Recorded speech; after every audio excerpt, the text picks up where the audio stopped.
Hi, how you doing? This is Jack Swonson, again with Martha Turner Sotheby's International Realty here in Houston, Texas.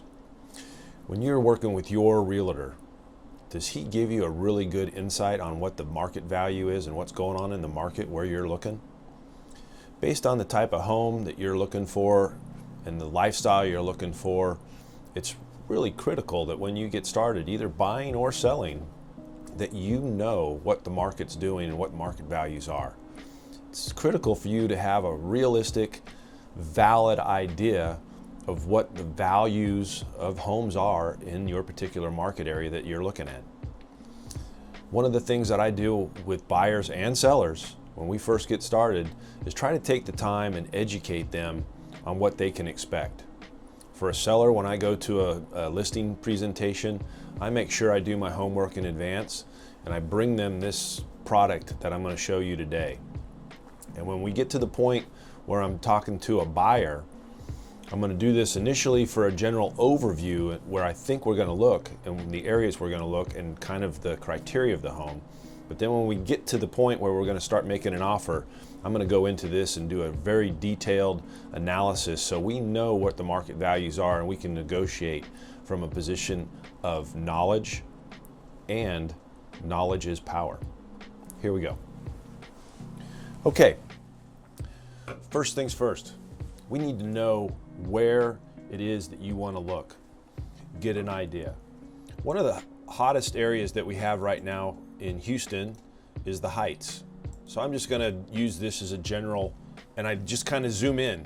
Based on what the parameters are and what the lifestyle is of what a particular person may want, I can kind of know where to look. And as I get to understand what they're looking for, I'll just go ahead and kind of draw that in based off of the inputs. In this case, I'm kind of looking from Shepherd, 20th Street's up here on the north, going over here to Studewood. We're going to take it on down here to 7th Street. So if you know where we're at, Yale and Heights Boulevard's right here in the middle. This just kind of defines the area that, let's say, a buyer or a seller's looking in. Once I get that general area, I'll go back here to the criteria, and I'm going to go ahead and I'm going to click on everything. Active, I want to see what's under contract, what's sold, and in this case, I'm going to go back 2 years. This is going to give me a big picture, more information than I'm going to use initially, but it gives me information and gives me kind of trend analysis what's going on in the market. I also want to see what's been withdrawn and expired and terminated. Those give me some nice clues going forward. Here's price. If it's a buyer, I'm going to know what their budget is and I'll put that in there. If it's a seller, I'm going to leave it empty. Initially get as much information as I can. And then this is the criteria of the home. How many beds, how many baths? What we normally see, I'll just use this as a general, we'll say 3+. I'll say 2+ on the full baths, and let's say we want at least 1/2 bath, and we're looking for a 2-car garage. In this case, that is now gone, taking the matches down to 477 in this particular area. Let's go back to the map, and it's going to come up, all the red has what's been sold in the 2 years. Again, this is a heck of a lot more than I'm going to want to use. In the green, homes that are active, and the orange are homes that have gone under contract or currently under contract, have not closed yet. Black and these purples will most likely indicate expired, withdrawn, or terminated house. So that just gives me a big picture. I'm going to come back to this a little bit later when I get a little bit more detail on what we're looking at. So go back to the criteria. Now I'm going to take this down here and I'm going to look at 180 days, so the last 6 months. And that 6 months is critical because that's what's going to be used by appraisers on determining the appraised value of a home. I'm going to get rid of the withdrawn and expireds and terminateds. Going to go back to the map. Now we're down to 161 searches, 161 hits total. Still way more than we need to know. Based on what I know a seller's house is, I'll be able to get in here, if it's a seller, let's say it's a 2,000 square foot home, which is kind of standard for that area. Now 2,000 is just one number. I want to bracket that. So if I go 10%, which would be 200, let's say I want to go 15%. So I'm going to go 1750 to 2250, which basically brackets that number. And now we're down to 28 matches. That's a much more defined search parameter for a seller's home. And if they're in this area, this is what's going to give you your current value. And then if we're looking in this area and we know that we want to find a home of that size, if we think that's going to be the size, this is what we're going to get. And in this case, we've got the 28 homes.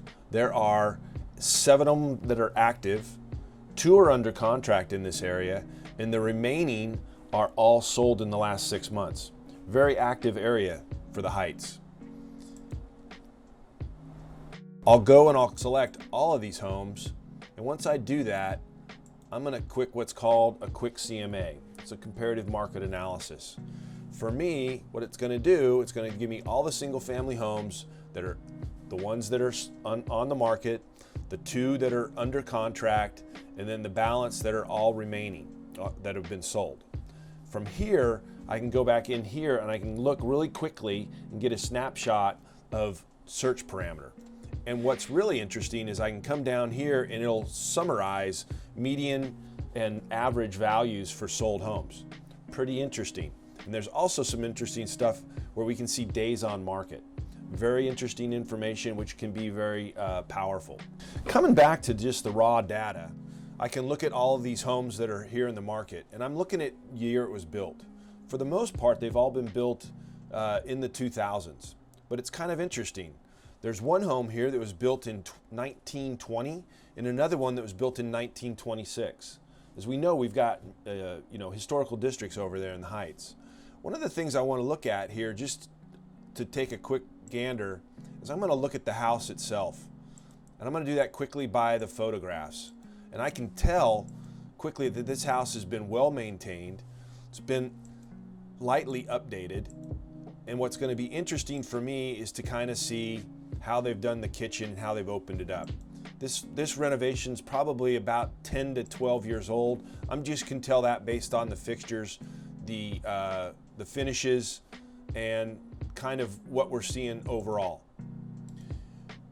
Now, if I'm looking at the rest of these, if the house that we're possibly listing is an old house, those would be great. If it's a newer house, guess what? I'm going to get rid of those 2. In this case, I'm going to go ahead and say I'm going to get rid of them because they are just complete outliers. So by doing that, I'm going to hit refine and I'm going to narrow. So now I've gone from the 28 down to basically 26. A little bit better, but now we know we're looking at all the homes. The oldest one is 1999 and the newest one is built this year in 2019. So that gives it a little bit tighter. We're looking at 3-bedroom homes with either 3 or 2 and 1/2 baths. Now, once I get to this stage, I've selected all this stuff. I'm going to update the CMA because I've gotten rid of those 2 homes. So there's the CMA. I'll get rid of the other one, and I'm going to save this.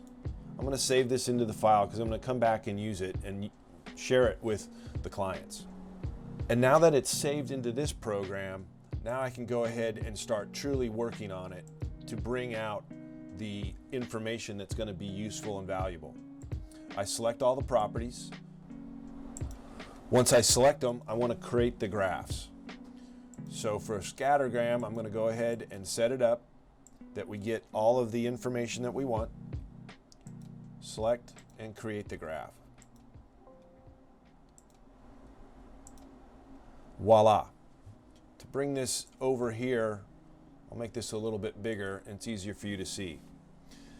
This is the activity in the Heights in that little square for the last 6 months. What we've got here is we've got the blue dots are the sold properties. You can see there's quite a number of them. The green triangles, those are the properties that are currently on the market that are active, and we've got the 2 that are under contract already. Those are the yellow diamonds.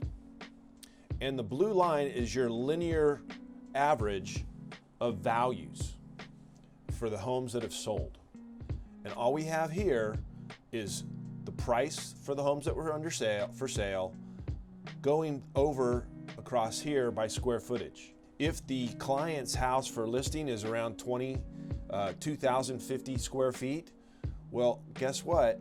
Right there is where that house is going to be. And it's going to be sold on that line perpendicular. If I'm going to tell them just based on this current market, you're looking at about, it's going to intersect at about $470,000. The one thing that I do when I'm looking at this is I will take this information and break it down, and I will bring in information from the CMA to put specific homes on the graph so we know exactly what we're talking about, and I can pull up and look at homes that are much more comparable so everyone gets a good idea of where the value is for a particular house, and we're talking apples to apples and oranges to oranges. And it's also interesting to go back and go, what's up here that's selling for upwards of almost $1 million? And that's when I can then go back to the results and I look down here and I go, okay, there's one at 950. Well, shoot, look how big that is. It's 2,200 square feet. It's on a 5,500 square foot lot. That's a full-size lot. Probably needed to take that into consideration right at the beginning as well. I probably need to kick that out again, and I would go back and do that, and I would look at the rest of these as well and make sure the lot sizes are all in line. Now in the heights, it's quite interesting. You can see a lot smaller lots, many cases, and you also see about the 3,200 to 3,700 square foot lots. There's not very many of them that are 5,000 square feet or bigger. And because the land is so valuable, that's a key reason why that house stands out. And I would kick that one out. It's not going to change the line because the line's only looking at your sold properties. But I'd kick it out because it doesn't really fit. And by doing that, now the buyer and the seller, depending on who I'm working with, will have a much better idea based on the particular house that we're looking at where the value will probably be. The key differences above or below the line is how well the house has been maintained, how well it's been upgraded, other attributes that the house might have to offer, views, specifics to the house that we need to take into consideration, and we'll adjust those accordingly. But by taking the time, going into these programs in advance, will give both the buyer and the seller a great idea of where the true value is. And from there, we know how to, A, for the seller, list it and list it effectively so we can get it sold relatively quickly. Or for the buyer, we can go into a negotiation with a solid offer, with a strategic game plan where we think we want to end up so we're not overpaying for the home. Anyway, it's kind of a long, drawn-out little process. It takes me about 30 minutes to do this, but what it does for my clients is save them a lot of time, puts them in a position of knowledge and authority, and I really love being able to give them that power so that when we sit down and we start doing the negotiations, they're comfortable with where we're at and where we're going and where we think the bottom line needs to be. I'm Jack Swonson. I want to be your realtor. Remember, with me, customers come first. Integrity is always. Give me a call. I'd love to work with you.